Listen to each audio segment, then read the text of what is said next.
All right, that's recording now. Thank you.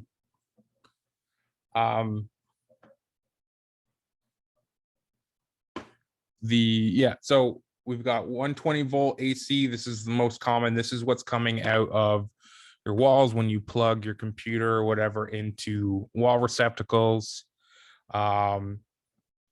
It oscillates between a positive and negative. It alternates, like you can see with a sine wave. The first example here is a single phase. So again, this is what's coming out of your wall. Most electrical control panels for control level voltages. The one below here is a 3-phase 600 volt alternating current. So this is the level. This is a power that's going to be used for controlling larger pumps, larger pieces of equipment, valves. I think there's heartache.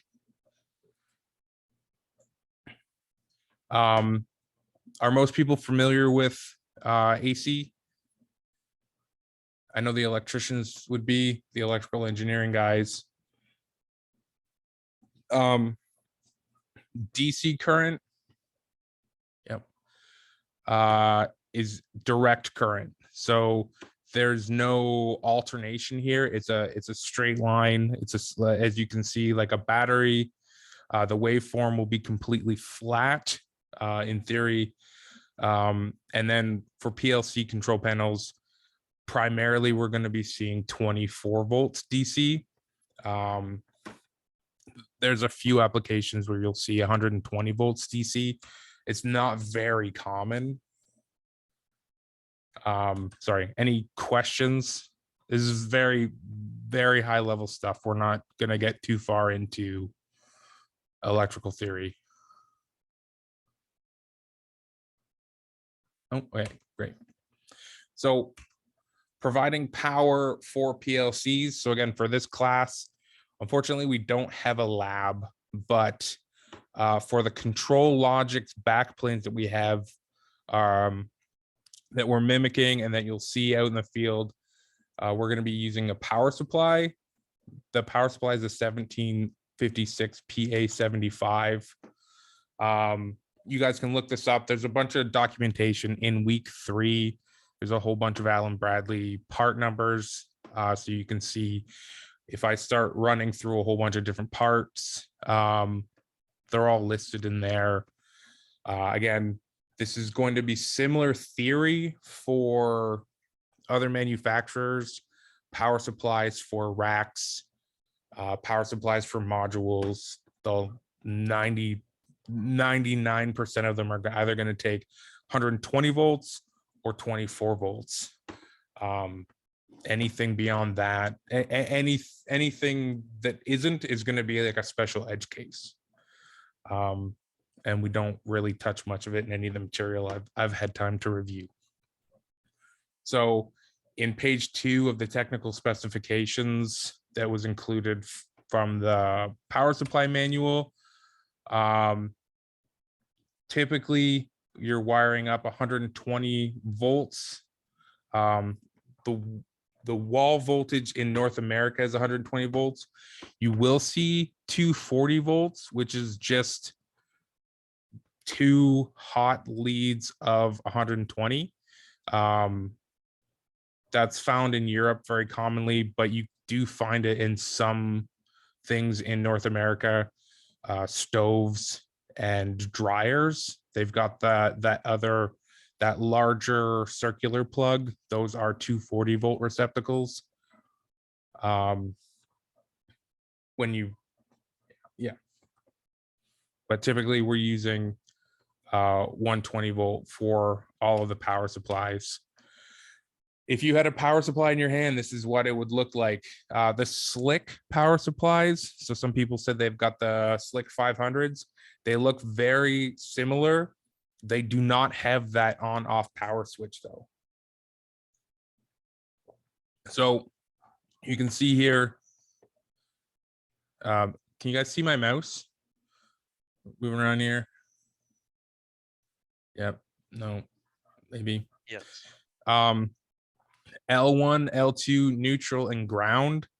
So when you're powering up these power supplies, L1 would be your 120 volt wire. If you had 240 volts, that would be your other 120 volt wire.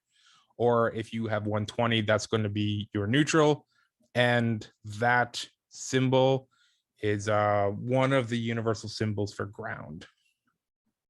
So that is a really fancy, high quality graphic of what it would look like to wire these up.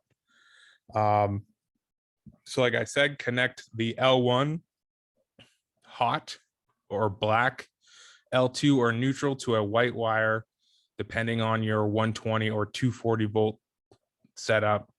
And then green is ground. This will power up the power supply for a PLC rack. And there's a wall plug. 24 volts is typically used for discrete inputs.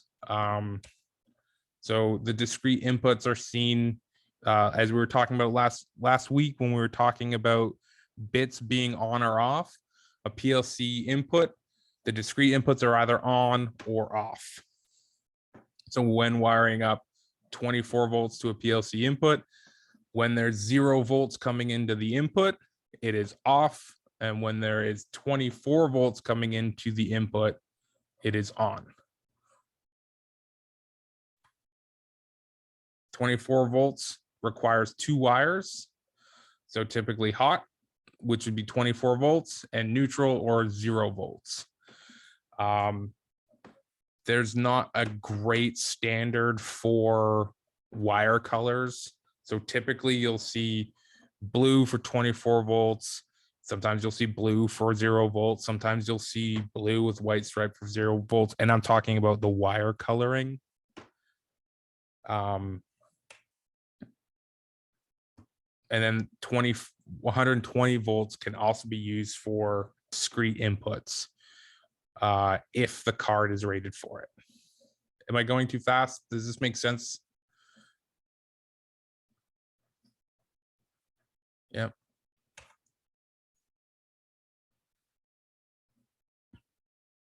So wiring discrete inputs for PLCs, 24 volt. We've got syncing versus sourcing. Has anybody dealt with this before?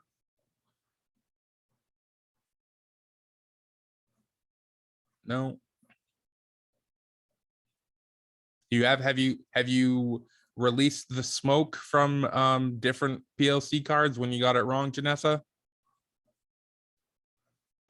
That hasn't happened to me quite yet, but I did have to turn a syncing card into a sourcing. It was like a syncing input into sourcing input with a relay, and I was trying to read the schematic online, and it definitely confused me.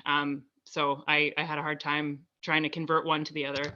Yes. Yeah, I've been in the field and handed a card to replace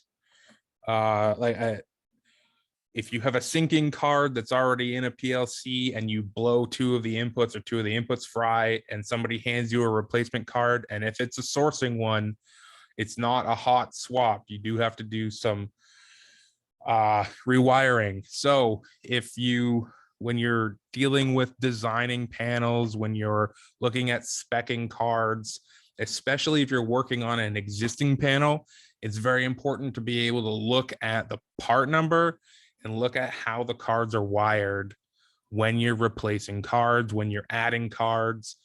If you need to add a digital input card to an existing panel, you're going to want to match what's there unless you have a specific reason to use a different type of card. Does that make sense? So syncing versus sourcing. So how a digital input works here is you've got 24 volts, 0 volts running out to a button or a switch, whatever this is, proximity switch. It comes through, comes back into the positive side of input 0, and then 0 VDC is connected to the negative side of input 0. So this is a sourcing card. This is a sourcing input. The device in the field is supplying the power for the input. So this could be an MCC section that has a control transformer in it, or has a control transformer with a 24-volt power supply, and the power is in the control circuitry out there. It could be automation line, anything where the power is out in the field, it can come back and power your inputs. So that is sourcing. So a good way to remember it is the power comes from the source of the input. So we'll look at syncing. So it looks similar, but the 24 volts will actually come into the card. Not sure why this line is still there. Will come into the card first, out of the card, then out to the device to create the circuit. This is a syncing device. So the module or the PLC card is providing the power. So this, in this example, you would use, you would use a 24-volt power supply inside the control panel to liven up, if you will, all of your digital inputs. And then you would just wire in open contacts or dry contacts out in the field. Does everybody know what dry contact means when I say that term? I'm sure the electricians do. Yes. Those who are too shy to say no. So if you think about it, a dry contact would just be something, a switch or a relay contact that we were talking about last week, where the control voltage in a device would then open or close a relay to say that the device is on or something's happened. The power would then come from the PLC panel through the digital input card, go out to the device, and when the device closes its circuit, will come back and then report it's on, a status is faulted, an overload is tripped. Those dry contacts, there's no voltage on them until we supply voltage to receive that input. Where the sourcing devices, there will be voltage coming from the field, which is also tricky because working inside PLC panels with multiple voltage sources gets to be a huge pain in the butt for troubleshooting. So in my opinion, a meter is PPE for anyone who goes near a PLC. Does this make sense? Before we move on. All right, questions? Why we would do one way or another? The answer to that is you would do one way or another depending on your field devices. So Janessa was saying she's had to make changes to probably a sourcing device and turn it into a device for a syncing card with interposing relays somewhere. So interposing relays meaning voltage switching or removing the source voltage from the field, because if you were to run 24 volts from the field from a sourcing device into a syncing card, you're gonna trip breakers, you're gonna blow fuses because you're gonna have two voltage sources on the same lines. So you can blow up cards. 120, you normally won't blow up a 24 volt card, but you can damage a 120 volt card if you do that.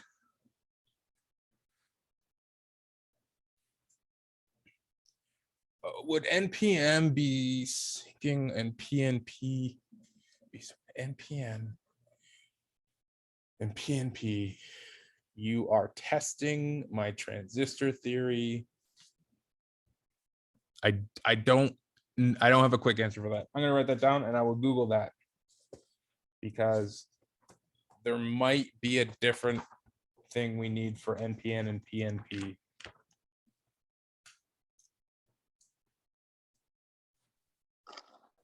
Hey, Ryan.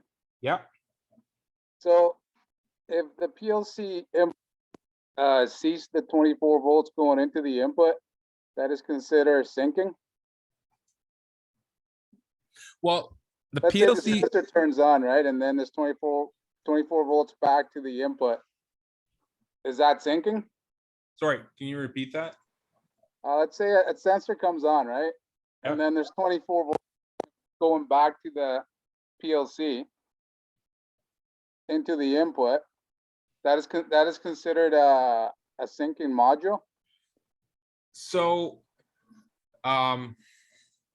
B is waiting to come into the room.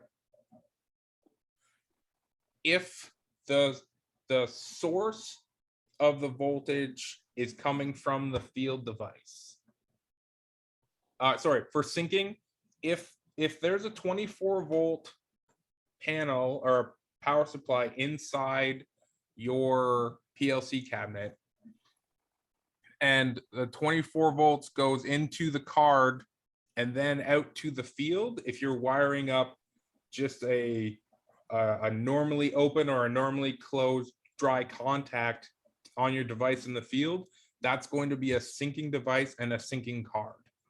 But if you have a field device that is providing 24 volts into the card, specifically for only that input or a small amount of inputs, you're then syncing. I mean, sorry, you're sourcing. Okay. Does that make Thanks. sense? Yeah. Okay.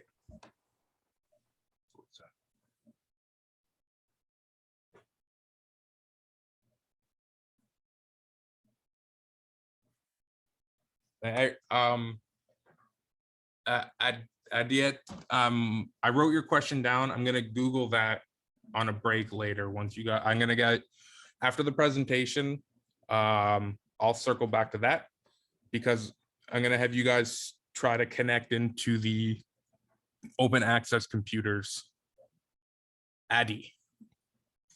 Perfect. Thank you. That's a really good question.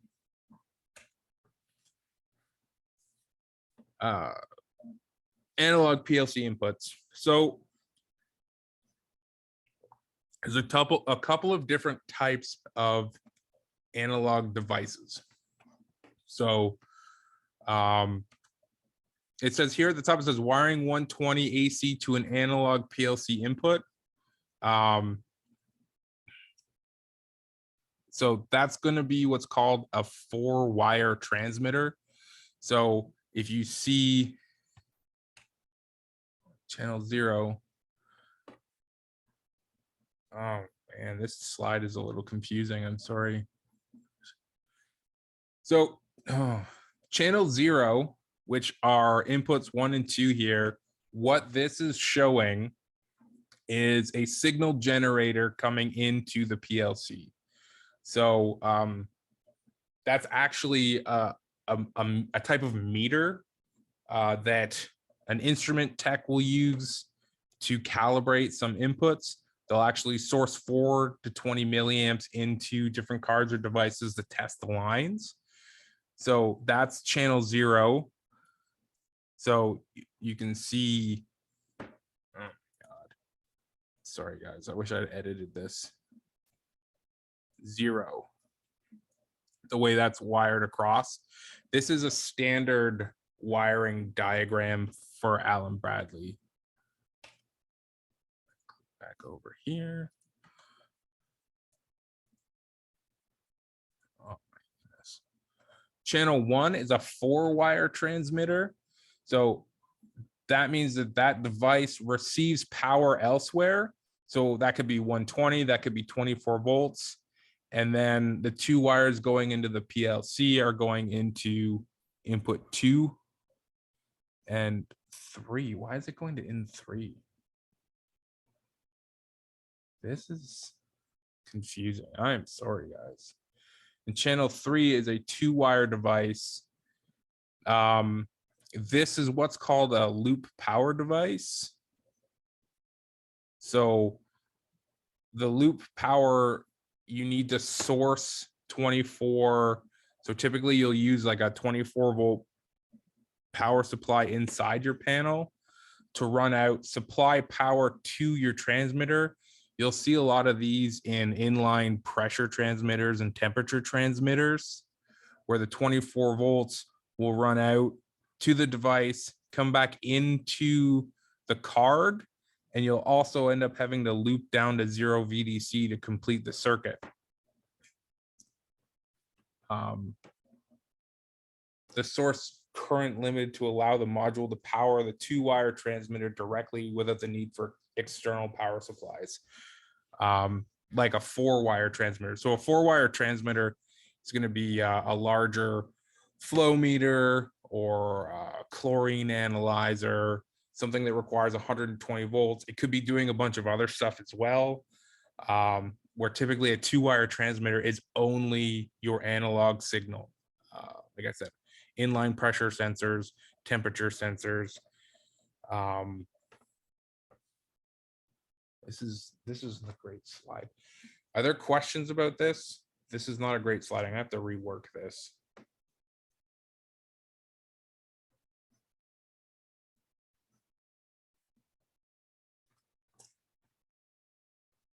No.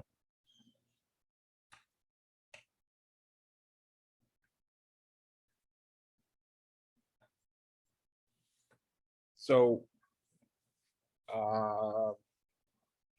yeah, so for some examples, there are some devices that you need to provide power from the PLC to get your signals, and some devices that require external power. Like flow meters, like I said, flow meters, VFDs, they're gonna have their own power sources, weight scales, all the device, anything that's going to be wired to the PLC will have its own wiring diagrams. And if you're wiring them up, you're going to need to look at what is required, whether you're wiring them or whether you're speccing devices to go into a PLC, especially if you need to add cards. So you're going to need to look and find the requirements of each device that needs to be added to a PLC, so you know if you have the proper cards that will accept them. Does that make sense?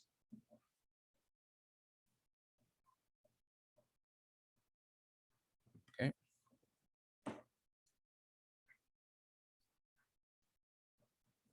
So from week 1, I was showing you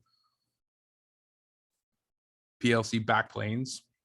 This is 2 photos of Control Logic's backplanes with the power supplies on the left, and then the different slots. So you can see these black pins in the back. That's where processors and cards will slot into.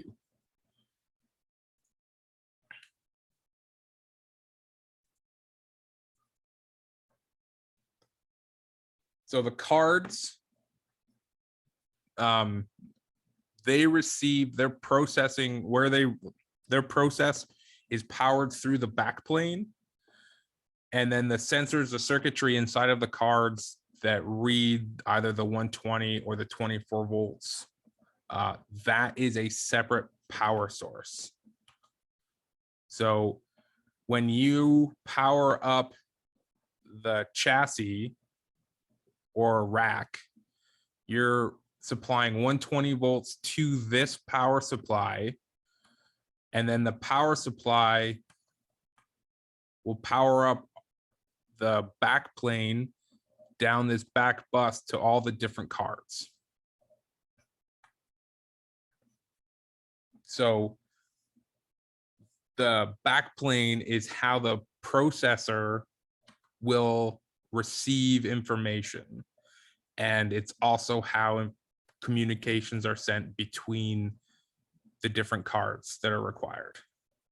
So when we talk about power for the power supply versus power for digital inputs and analog inputs, those are separate. Does that make sense?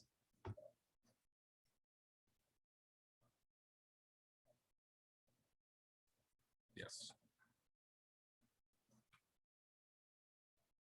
So you can see that when you power up the power supplies for the racks, there are internal communication paths and voltage paths that run along the backplate.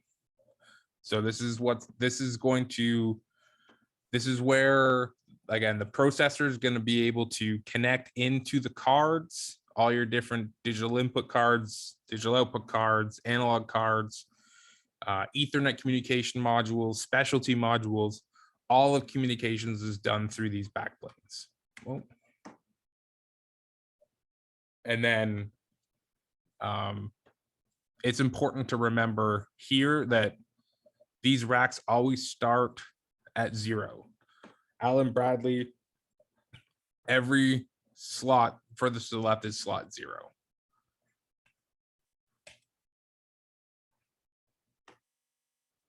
So part numbers for control logics modules, they're going to start with 1756 or 1751. And the compact logics modules start with 1769 or 1768. These are just the base part numbers that identifies the families. People have dealt with both of these families of processors? Maybe.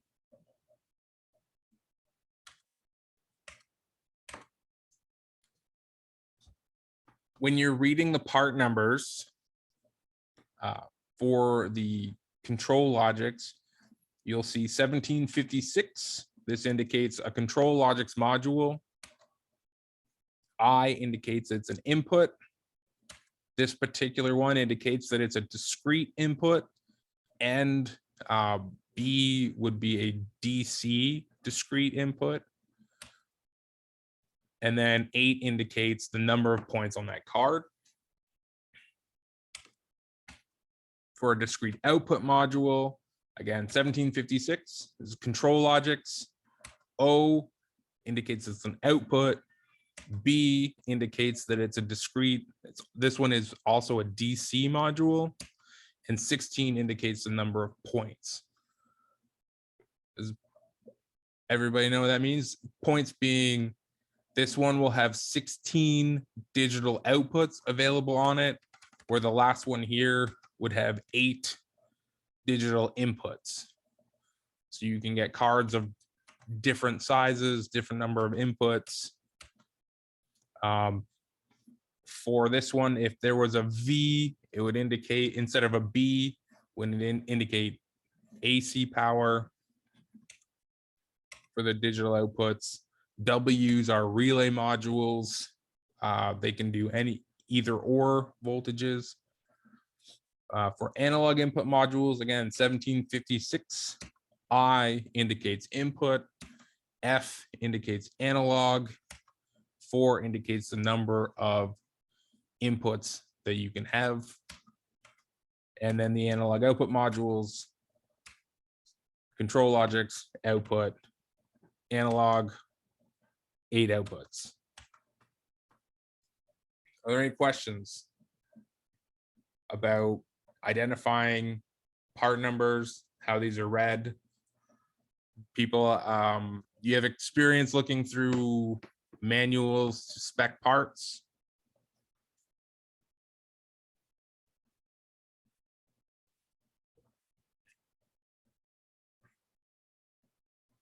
Okay.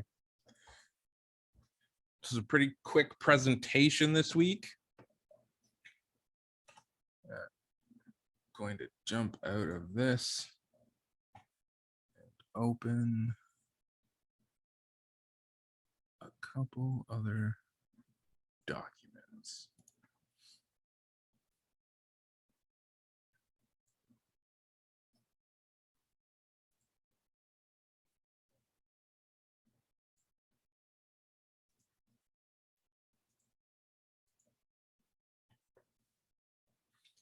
Okay, so this week, instead of a quiz, there is an individual assignment. You can find these documents are on the D2L. You can download them, and there's a bunch of supporting documentation to go with it. You can see here IO standards, ROC. So ROC stands for Region of Cantor. So last week I talked about different standards. So when you get into specifically, I'm going to use municipalities for an example because that's how this assignment was designed. Is the Region of Cantor has some very specific requirements for their IO lists, for the tagging for their IO lists, which you can see in the documentation. So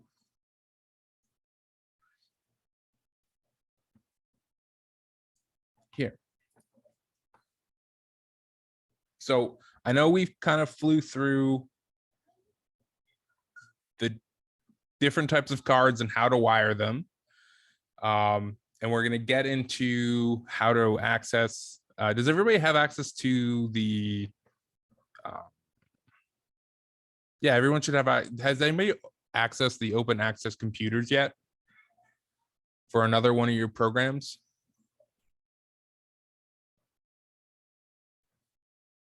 No? Okay. No, I didn't think so. So only tested.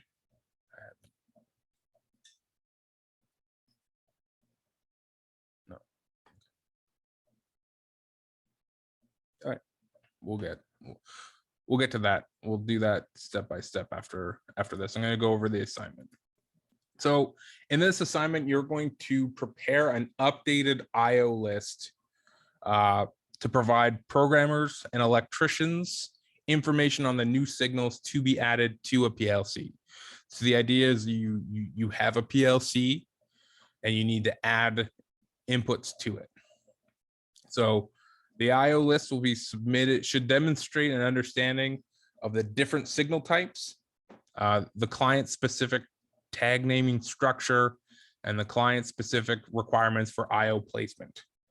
So, like I said, and it says you are to draw from the supplementary documentation. So we do have the IO standards. So you guys can read through this. So all signals used in the region of Cantor require a unique tag name. A tag name has been standardized to ensure that devices and signals are kept consistent across the region. The intent of this specification document is to identify the tagging standards and names. So you can read through the standards. So this gets into breaking down tag fragments, and we can go. Everybody know what tags are? I might be skipping a. No. So wire tags or IO addressing. Anybody who's looked at this old SLIC codes, you'll have IO addressing, the new control logics. There's going to be different tags.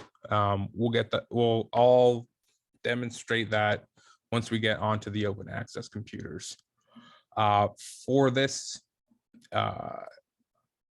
assignment, we don't need the PLC software.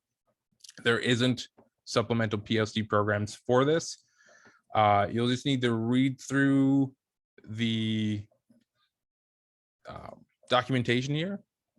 and then make the modifications and add the appropriate tag numbers for the different station ID fragments. So the device number identifiers here in this document indicate pump numbering or device numbering, IO placement as to where they should go inside of your IO list.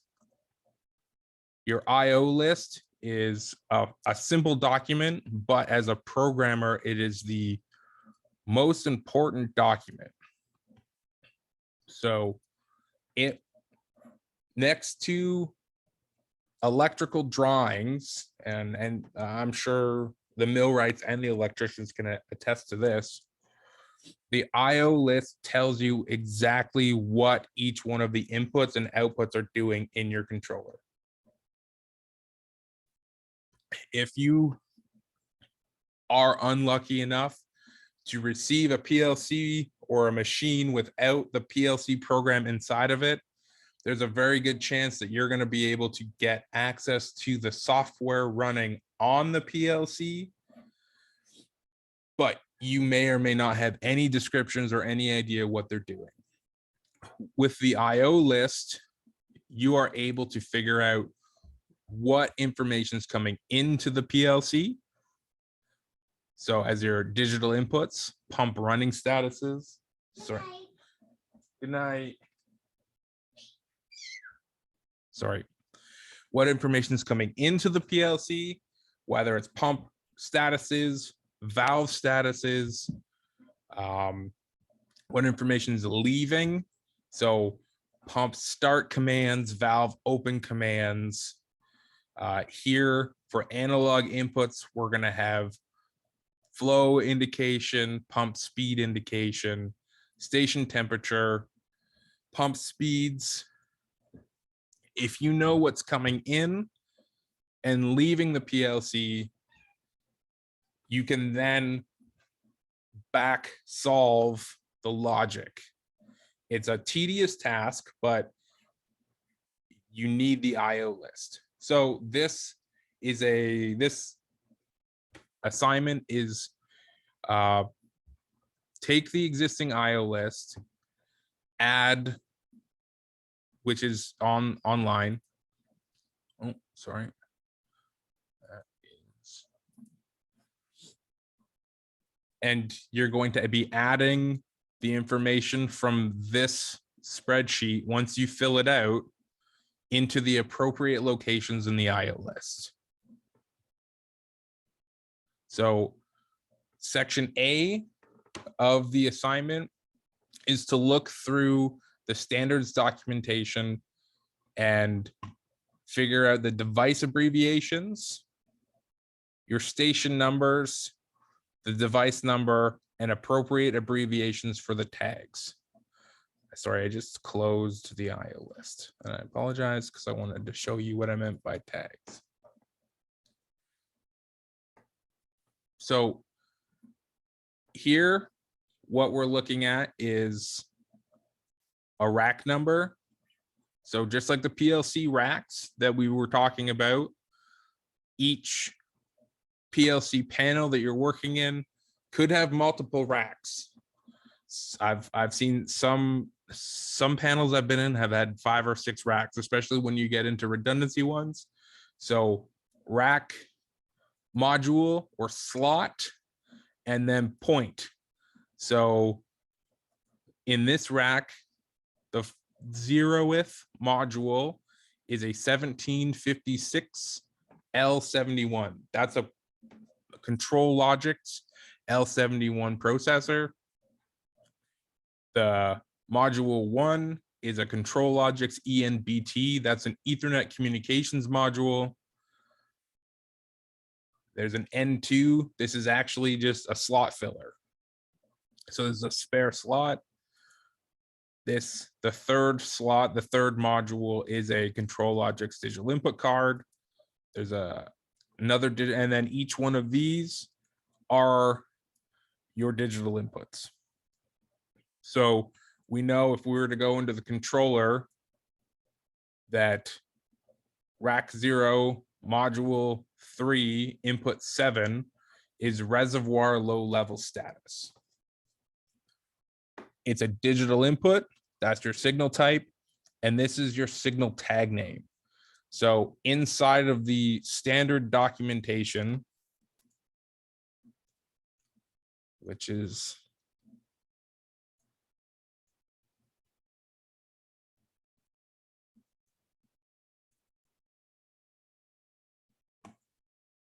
we're going to have a couple of different sheets to build up tag fragments.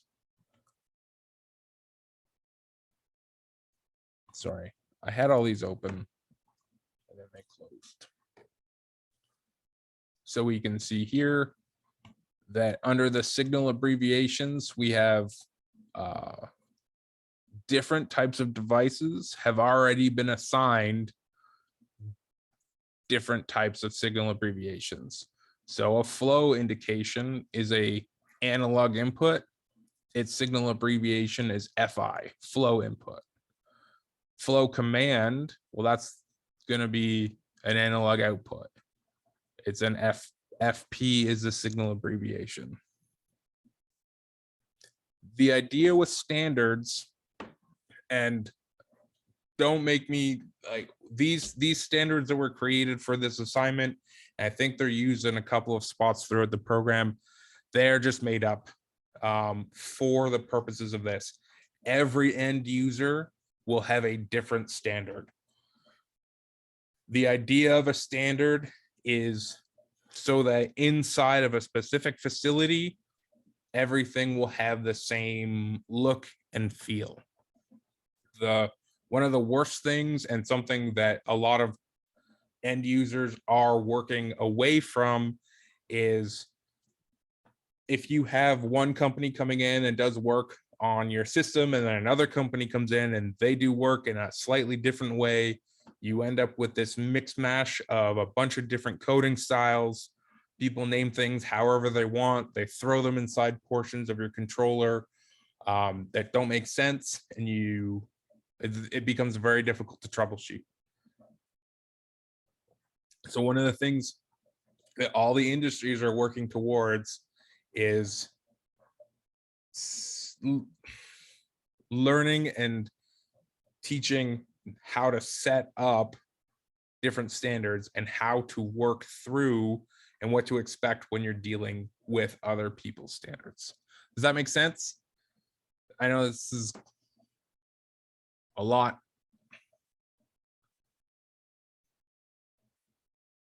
Yeah, perfect. So based on the documentation I've opened up here, we have a bunch of different fragments. They don't call them fragments here. Fragments is something that I use inside different documents for my standards. So we have a signal abbreviation.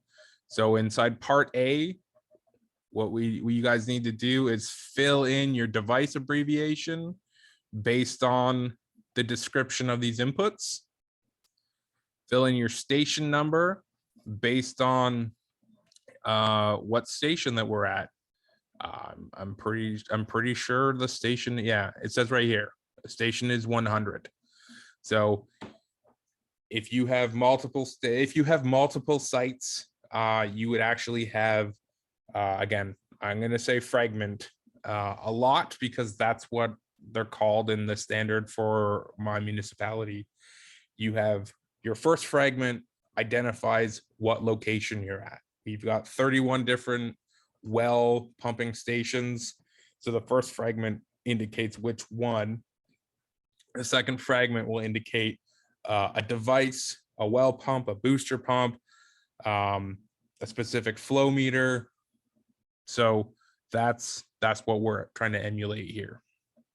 Are there any questions so far?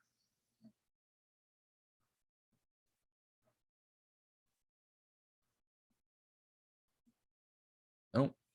So once you've gone through, what is a device number? So the device number for this standard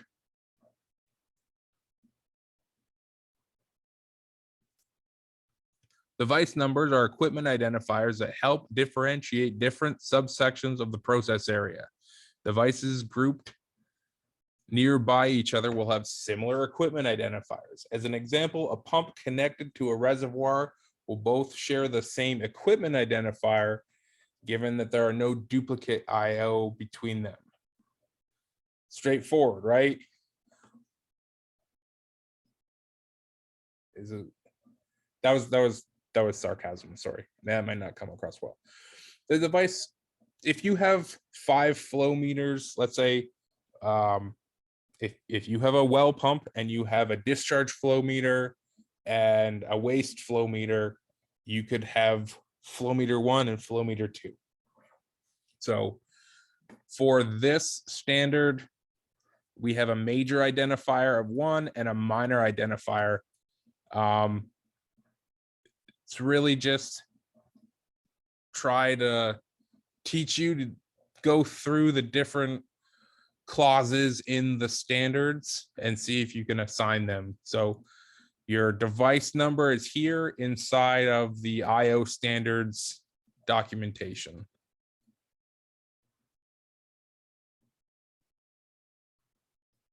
So it's not really randomly assigned, it's sequentially assigned. Yeah, perfect. Okay. So then once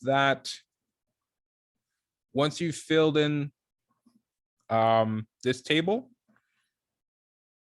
you just need to add these inputs to the master IO list that you have. So this is the PLC that exists, and we need you to add these inputs to it. So just get them in there where they fit. If we need a new card, by all means, tell us what card we need to get and we'll source it.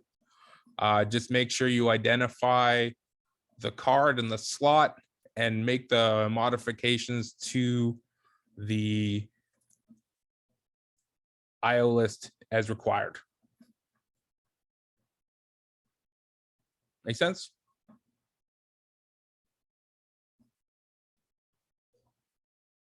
All right. So if you guys, so you can up when you guys are working on that. Oh, here. So this is somewhat serendipitous and a bit of an aside. This is one of the sites that I'm working on for my work. So you can see here that we've built a tag. This is actually a tag generation template. So this is going to build the tags for my different devices for station B15. I'm working in a development environment. So it's actually an ARCL 15 well site. These are my tag types for the particular database that I'm using. That's the description of the device. So I've got a flow meter, pressure transmitter, temperature, well level, flow meter, pressure transmitter. And then I'm building, this is building iFix tags for an iFix database. Do people know what iFix is? Have you ever heard of it? Anybody? No. No. Do you want to see? It's a HMI interface. So HMI is human machine interface.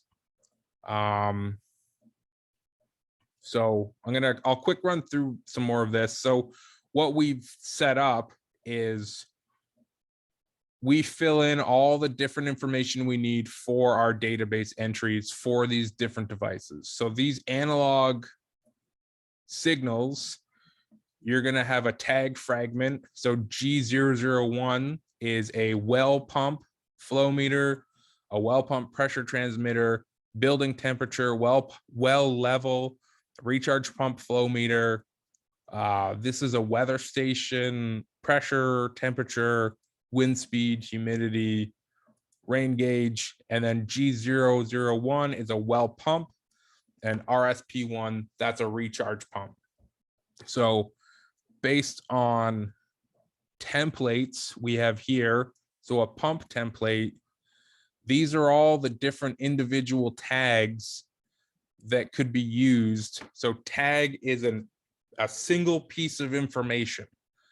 So if you have a pump and that pump has a running, let's see if I can find a running status, a remote status, a tube leak, a fault sensor, an e-stop, a power status, a whole bunch of them. Each one of those is a tag. So that could have a different animation associated with it. It could just be for collection. So inside these sheets, we configure standardized PLC code so that this pump at these addresses are standardized. So pump 1, oops, at N81.1, there will be the information for pump 1. At N82.1 will be the information for pump 2, whatever that is. So code is standardized, so it's easier to duplicate. So you've got tags for digital inputs, you've got tags for analog inputs.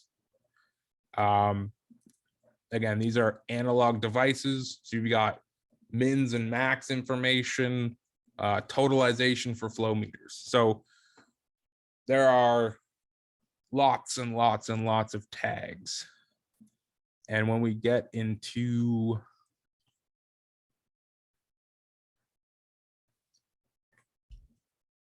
sorry.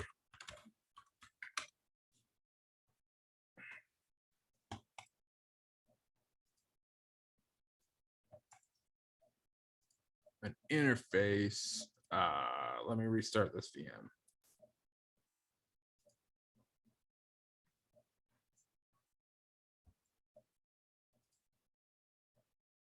I hate computers.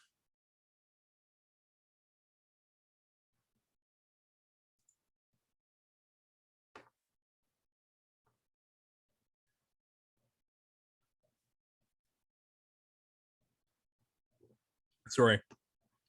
That development node is on a different computer and it's in a VM because we use old technology. Is the last time anybody saw Windows XP Service Pack 3 start up.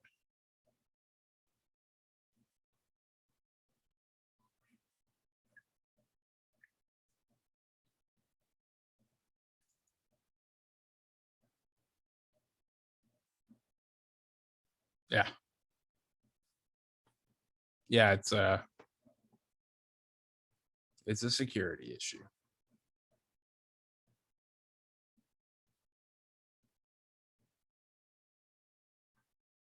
Sorry, this is taking longer than I thought it was going to be.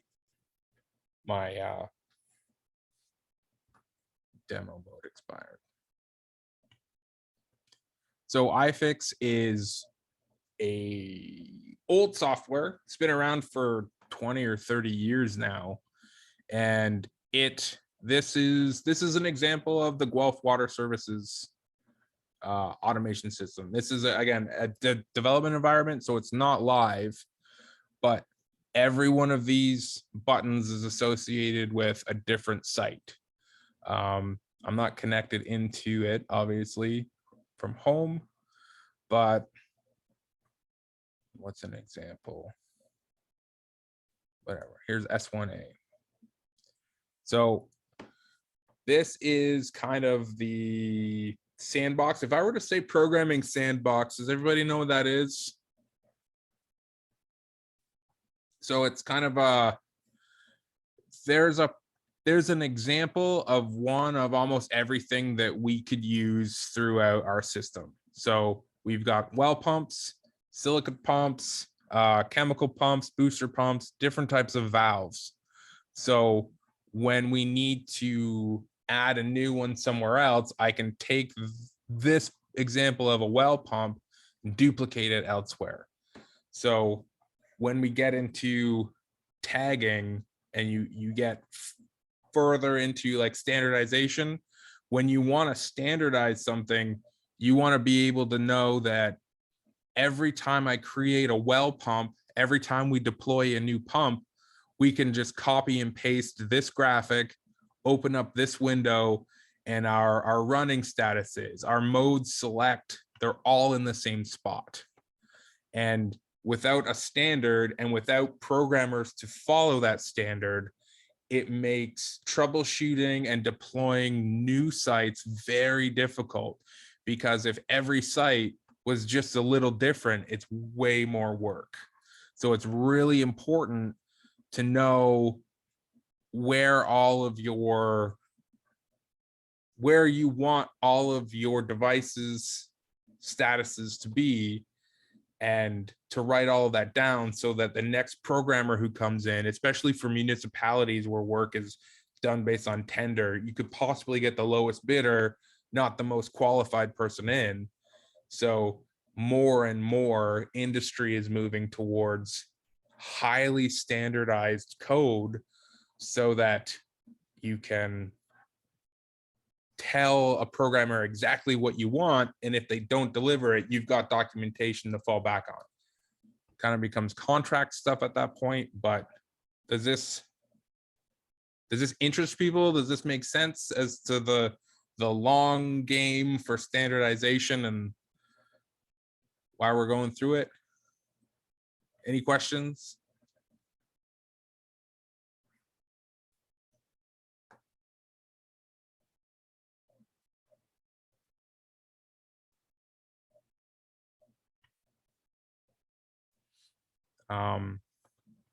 While I'm here, yeah, so standardized pump pop-up to put a pump and control it. There's a piece of software in a PLC running over there. Standardized set point windows for station control, enables and disables. Each one of these graphics, each one of these displays, they're associated with tags. Some of those tags are associated with data in a PLC. Some of the tags are associated with different PLCs. Yeah.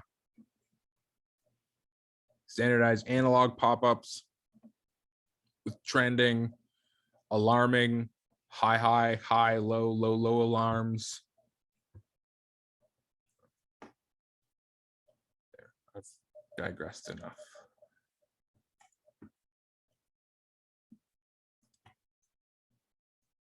Are there any questions about the assignment before we move on to the open access PLC or PC setup?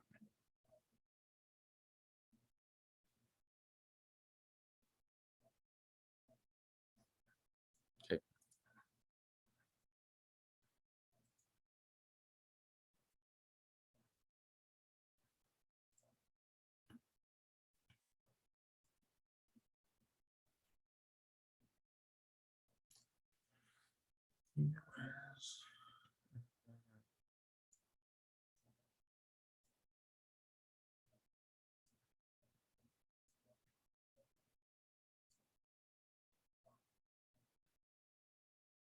So in week 3, at the bottom, you're going to see here Conestoga info for remoting to the Cambridge open access machines.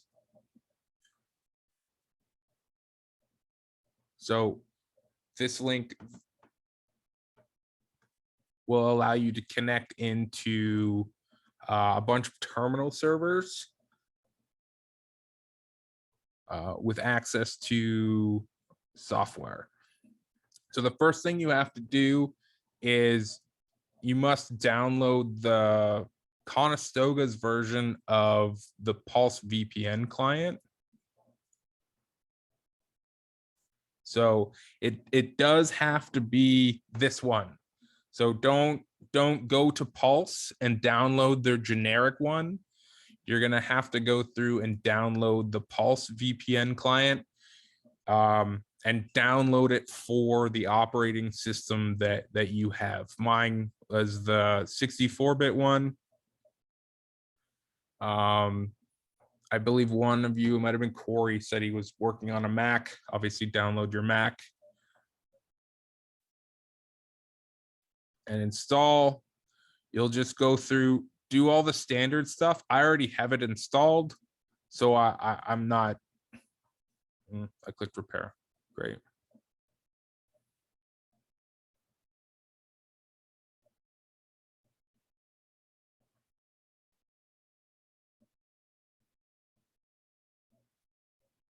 I don't know why I clicked repair, guys. I'm sorry.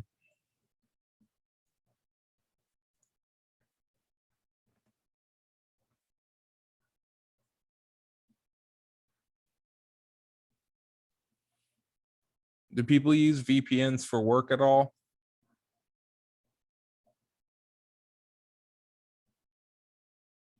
Yep. Okay.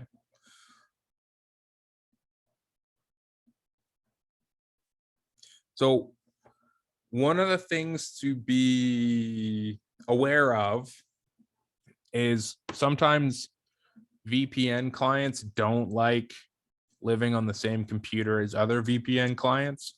So if you're using the same computer to connect into a work network and then Conestoga, definitely don't connect to two VPNs at the same time.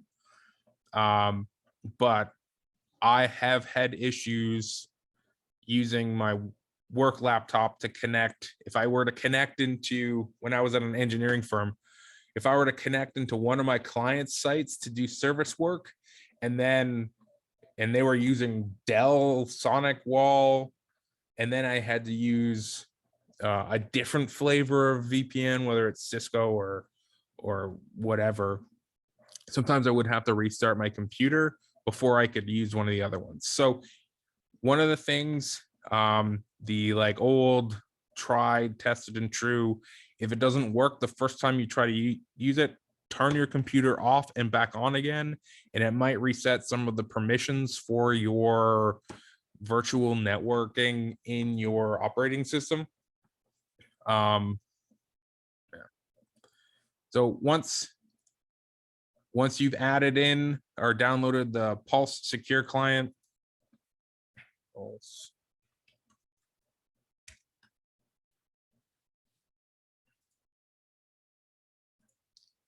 Actually, it should be here on my desktop.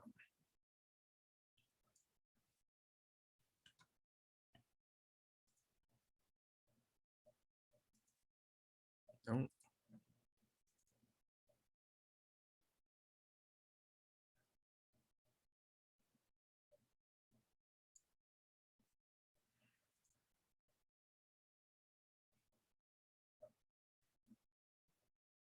Hopefully I don't need to restart.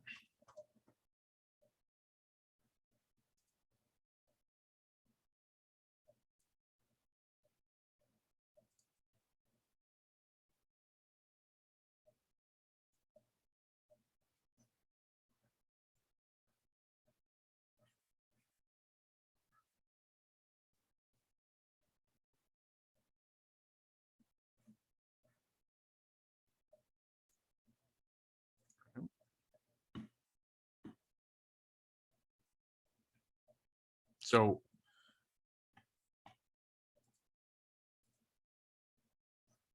you'll add in Conestoga.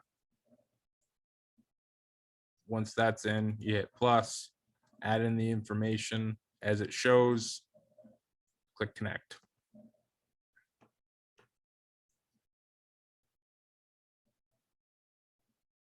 So the VPN Pulse, so the link I followed is actually, if we go to 1341 Sorry, it's being slow because it's connecting to a VPN. If you go down here in week 3, there's a Studio 5000 folder. If you click on this Conestoga information for remoting into open access computers, inside of this class, it's in here, the links are. So you can download your Pulse here.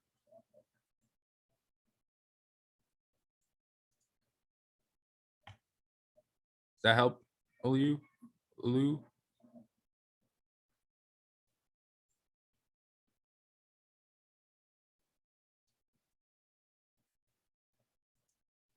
So you add a new connection, connect into the VPN. There's a few other things that you can do with off access. You can access, I think it's your G drive. There's a few things that you can do. S drive, it looks like. But we will be. So once that's installed, there is a step 2 here for our Mac user. You're going to need the Microsoft Remote Client app. I don't know what that is. Sorry. So, and then when you click on that link for remote computers, you're going to see here a whole bunch of different programs. So we want the open access at Cambridge. So these computers under open access Cambridge, those are the ones that are going to have the software that we're going to need. So when you see here, there's 23 different computers available. Just click on any one of the ones to connect to. I'm going to click on C1. What it's going to do is it's actually going to download an RDP, so a remote desktop protocol like shortcut into your downloads folder.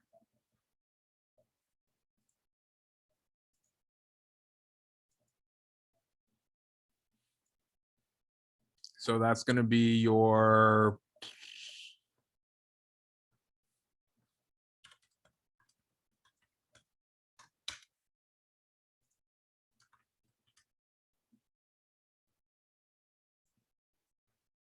Conestoga login.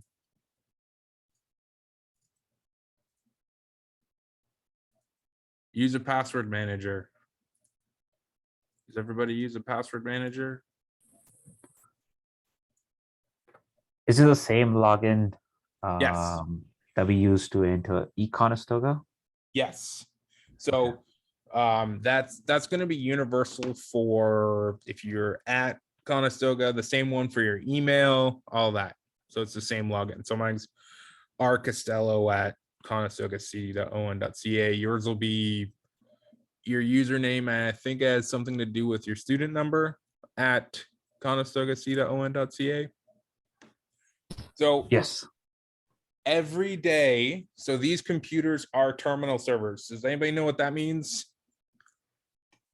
They are virtual machines, so they don't really exist, and every day they wipe them. So don't save anything to these computers. You can copy and paste off of your hard drive, like off of your desktop into them. But as you can see, they take a while to set up. So every time, the first time you log in every day, it creates your profile. It connects to a bunch of the network stuff. And then it actually boots up a virtual machine. So it's not like you're connecting into an actual physical computer and taking it from someone. There's just a whole bunch of virtual machines that you can connect into. Does that make sense? Okay, Do you want me to give you guys some time to do this, to connect in? Are we working along with me? I can pause the recording. Yes, perfect. I'm going to pause the recording. I'm going to step away and use the washroom. And you guys have at it. Connect in. I'll be back in a few minutes to make sure you guys are doing okay. Yeah, so it's a good question. So inside the additional documentation that you'll see, you can see kind of a rack layout for the PLC that we have.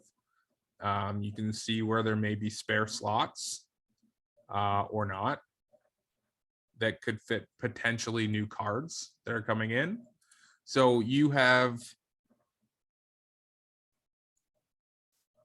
a IO standard that tells you how the stations are numbered and how the devices are labeled, and IO placement. So where to group them where it makes sense. How to kind of spread them out so that if you lose a card, maybe you don't want all 3 pumps on the same card. Maybe, does that make sense? Yeah, a little bit. Yeah, I haven't read through that yet, so I guess that's why. There's the information's in some of the standard documentation, and that is I'm trying to, how do I phrase this?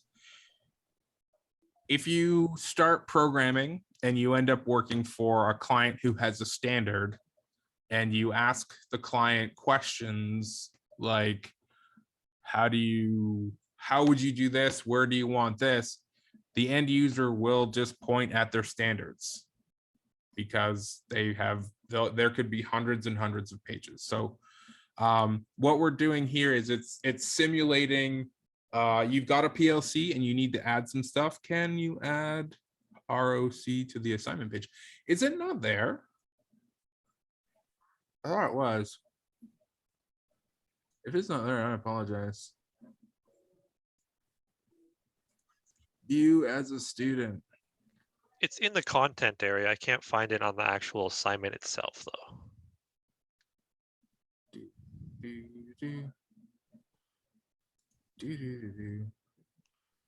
Let's see. So this stuff? Yeah. Put that inside the assignment as well. Like up here? Like when you click on individual assignments, it goes to the assignment itself, and those are not in there. Oh, can you not download these?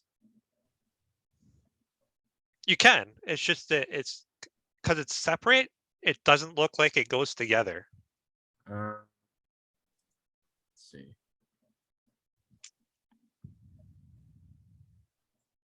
Let's see.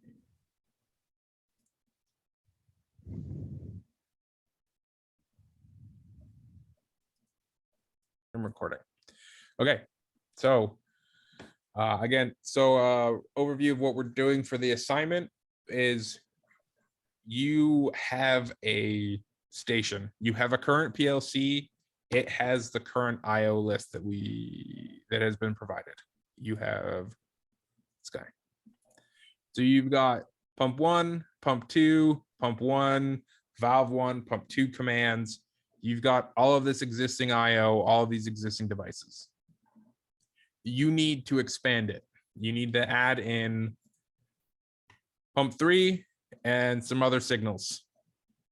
So before you can do that, you can't just say, hey, I want to add this stuff. The electricians need to know where those wires need to land, where your inputs need to be.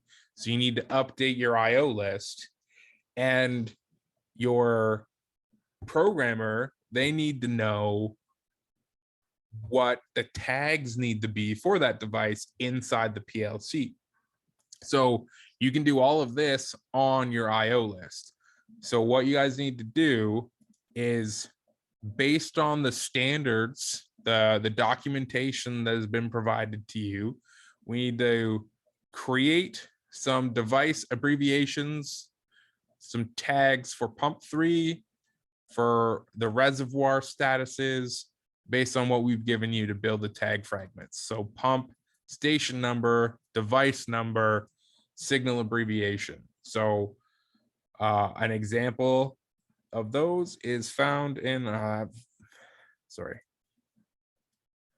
that was tripping me up. So for example, here we've got pump station. So pump at station 100, pump 1, running indication. Down here, we've got pump at station 1, pump 2, running indication. So you need to create the device tags based on the standards that have been provided to you, and you need to assign the IO for the new pump and the new instruments to the existing IO list, and then submit me the updated IO list, as well as your tagging breakdown. Does that make sense? Yeah, thanks. No problem. Again, if I'm going too fast, this is my first time teaching a class like this remotely. So if I'm not explaining something, please get me to repeat myself. This is due Monday by 8 o'clock, right? Yes, yeah. I just found that's the easiest, Monday, 8 o'clock.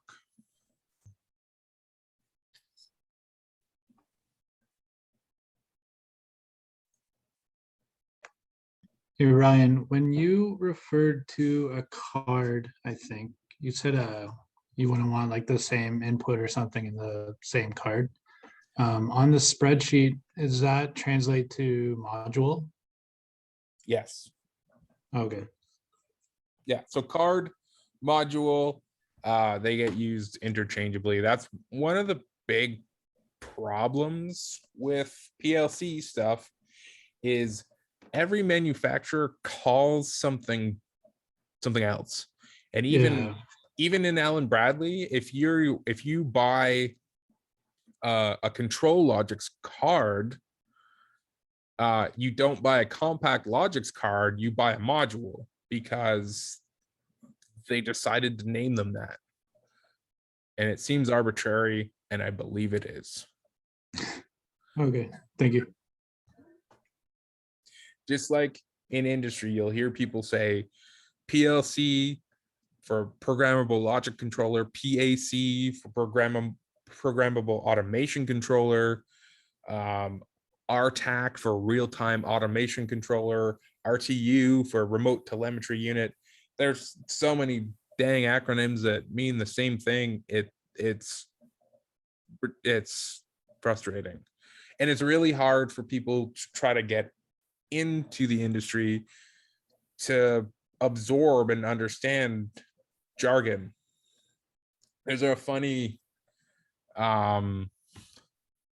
maybe you guys have seen it. There's I'm gonna show a YouTube video. We'll see. What is it?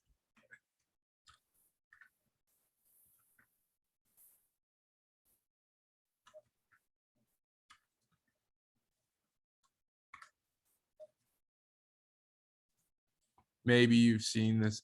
This is terrible quality. Here at Rockwell Automation. Can you hear that? Research has been proceeding to develop. No. I don't know if I can pass through my sound. Oh, you can hear that. A line of automation. Here at Rockwell Automation's world headquarters, research has been proceeding to develop a line of automation products that establishes new standards for quality, technological leadership, and operating excellence. With customer success as our primary focus, work has been proceeding on the crudely conceived idea of an instrument that would not only provide inverse reactive current for use in unilateral phase detractors, but would also be capable of automatically synchronizing cardinal gram meters. Such an instrument comprised of Dodge gears and bearings, Reliance electric motors, Allen Bradley controls, and all monitored by Rockwell software is Rockwell Automation's retroencabulator. Now, basically, the only new principle involved is that instead of power being generated by the relative motion of conductors and fluxes, it's produced by the modial interaction of magnetoreluctance and capacitive duractance. The original machine had a base plate of prefamulated amulite surmounted by a malleable logarithmic casing in such a way that the two swerving bearings were in a direct line with a panametric fan. The lineup consisted simply of 6 hydrocoptic Marsal vanes, so fitted to the ambifacient lunar wane shaft that side fumbling was effectively prevented. The main winding was of the normal Lotus-O deltoid type placed in panendermic semi-boloid slots of the stator. Every 7th conductor being connected by a non-reversible Tremie pipe to the differential girdle spring on the up end of the gram meters. Moreover, whenever fluorescent score motion is required, it may also be employed in conjunction with a drawn reciprocation dingle arm to reduce sinusoidal depleneration. The retroencabulator has now reached a I'm high glad level one of you of said that. development This is a and being joke. successfully used in the operation of Milford trunnions. It's available soon wherever Rockwell Automation products. So I think this was a and there's many different versions of this joke, but it's a jargon joke, and that's how I feel like I'm talking to some people when I explain what it is that I do, or I've worked on a project where I've deployed 6 or 7 new PLCs and a graphical interface like the iFix stuff that I was showing you earlier into a wastewater plant or a water plant or even some food packaging or food manufacturing facilities where everything was manual before that. And you start trying to explain what's going on, and the look on operators' faces, it's very disheartening because they're so overwhelmed by it. And I feel like I'm talking like the retroencabulator guy. So if you start feeling like I'm talking like retroencabulator, please stop me, because if you're overwhelmed by what's going on, you're not learning. And that's not what I'm not here to confuse you. I really want you guys to get this. So, any other questions?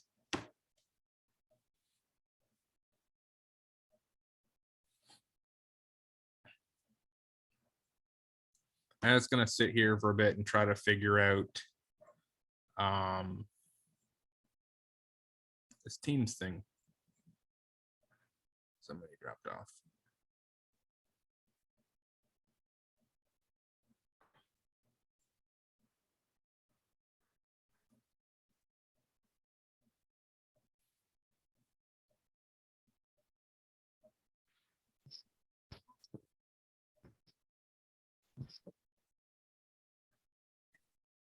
Hey, Ryan. Hello. Hi. So I was able to get in and I tried to open RX Logix 500. Now I'm trying to add an XIC or an XIO bit, but for some reason I'm not able to add it into that run. I don't know what I'm missing.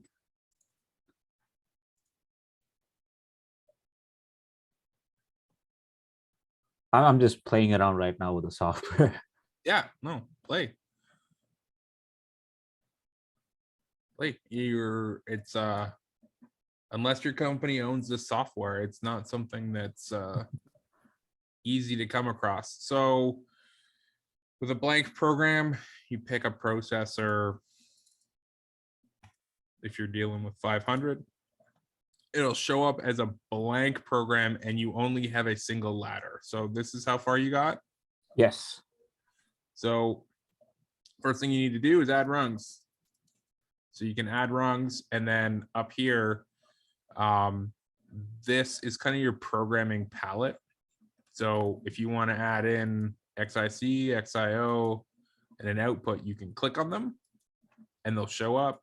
You can add in a branch. You can drag this around. Gosh. Okay. Or you can drag stuff into them. Sometimes grabbing the arm of these is a pain, and it disappeared.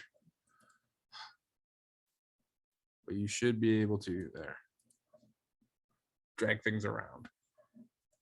But yeah, the easiest way would be finding it up here in your palette and then just kind of clicking. So where you click, see where it's red here. Yep. And you click, it's going to show up to the right of that. If you click here and you add in, it's going to show up to the right of that. Gotcha. Okay. Yeah, I could not add anything. I think I was having troubles because I didn't add extra rungs. Yeah, so you cannot, so for 500, you cannot program on the end rung. Nothing can exist there. And then I think there's also a, no, this one doesn't have it, does it? Yeah, and you can't program on a NOP. This is a no operation. So this would be something that you could do for this ladder.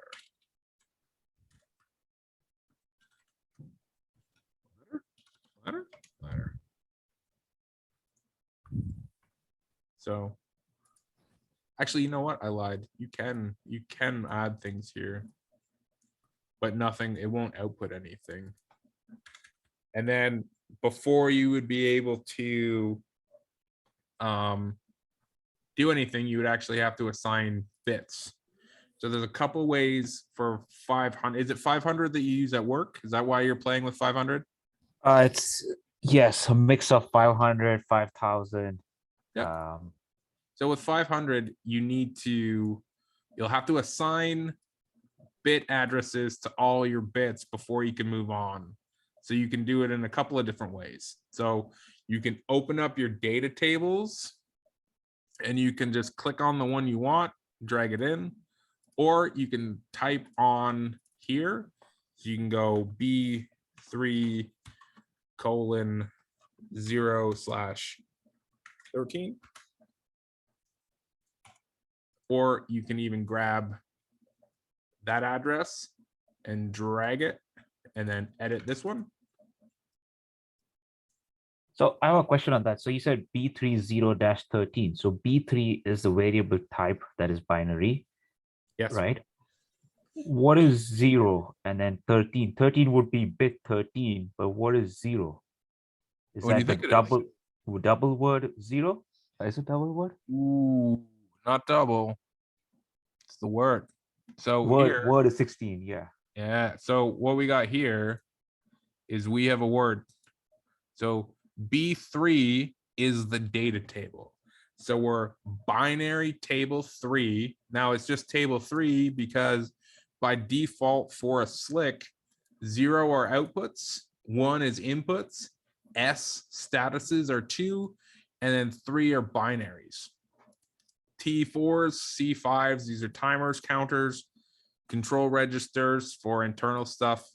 You never really need to play in there. And then 7 and 8 are integer and floats.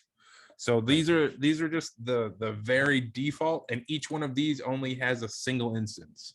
So if you wanted to expand this out, so if you needed more binary, yep, you could either take this file and make it 10, and now you have B3, so bool or binary, data table 3, word 1 through 9, because we said 10, but we always start at 0 because we're a computer, not a person.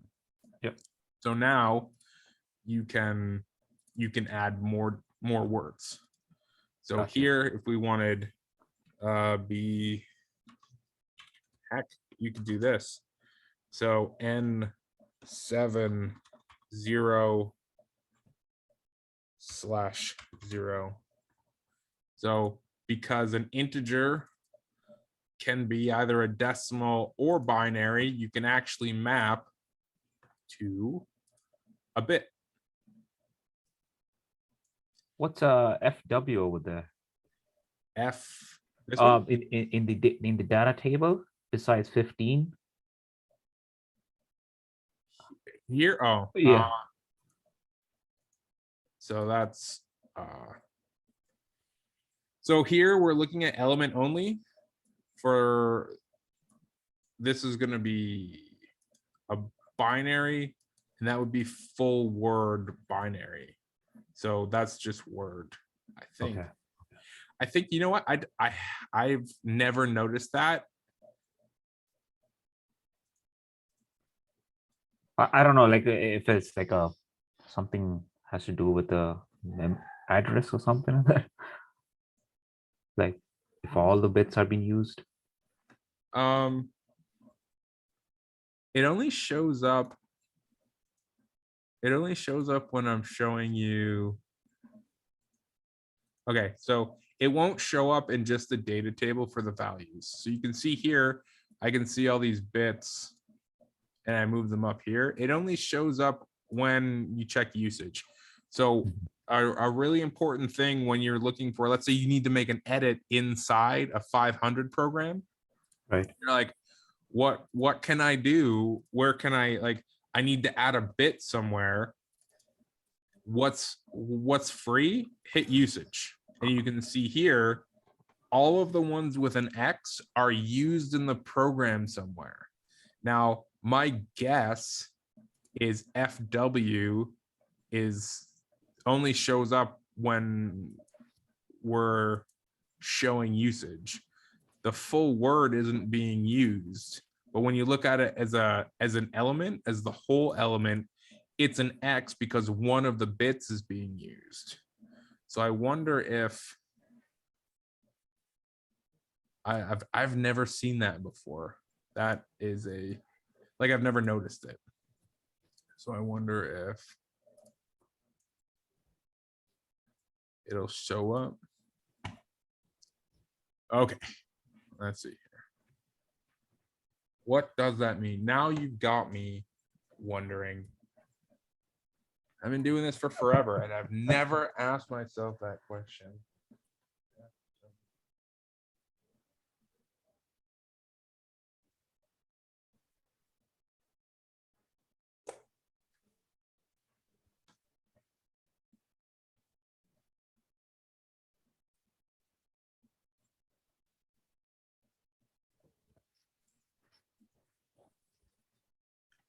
Sorry. So this is the.